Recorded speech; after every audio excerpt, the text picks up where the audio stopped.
चार्जशीटमध्ये एक जसेच हे फोटो व्हायरल झाल्यानंतर आमच्या जिल्ह्यामध्ये परिस्थिती, लोकांनी जेव्हा हे फोटो सोशल मीडियावरती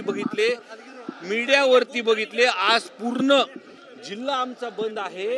आणि मी कालपासून रात्री 12 वाजता एसपी साहेबाला बोललो, आताही एसपी साहेबाला बोलतो।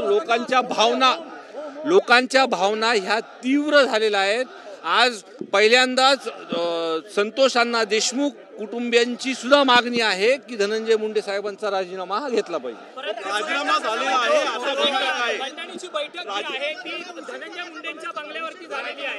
हे बघा, राजीनामा नक्कीच घ्यायला उशीर झालेला आहे आणि पण लोक आता रस्त्यावरती उतरणं चालू केले। मागच्या वेळेस सुद्धा जेव्हा गुन्हा दाखल करायला किंवा जो मास्टर माइंड आहे वाल्मिक कराड ह्यांना मुख्य आरोपी करा म्हणून जेव्हा लोक रस्त्यावर उतरले होते, 1 लाखापुढे लोक रस्त्यावरती बीड जिल्ह्यामध्ये उतरले होते आणि राजीनामा जर झाला नाही तर हीच परिस्थिती परत एकदा बीड जिल्ह्यामध्ये दिसून येईल। खंडणीची बैठक जी आहे ती सातपुडा बंगल्यावरती धनंजय मुंडेंच्या बंगल्यावरती झालेली होती, त्यामुळे याचं कनेक्शन आहे म्हणून खंडणीमुळे हत्या झाल्याचा आरोप आहे।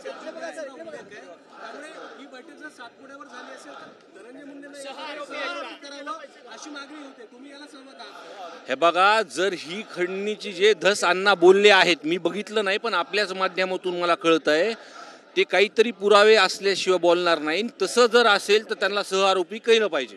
राजीनामा हा उशीर झाला का आणि सगळ्या सरकारच्या राजीनामा उशीर झाला का? हे बघा, जेव्हा नागपूरमध्ये अधिवेशनामध्ये हा विषय जेव्हा मी मांडला होता आणि माझ्यासोबत पहिल्यांदा असं तुम्ही बघितलं असेल की सत्ताधारी पक्षांनी सुद्धा हा विषय मांडला।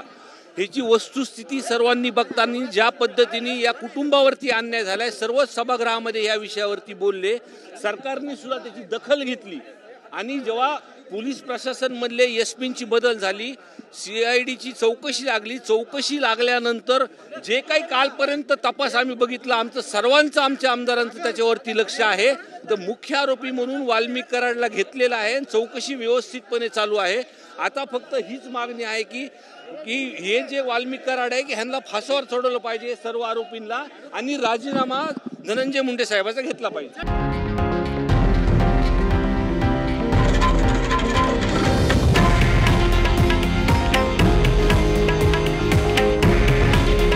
हे आहे देशातील नंबर 1 न्यूज नेटवर्क आणि आपण पाहत आहात TV9 मराठी।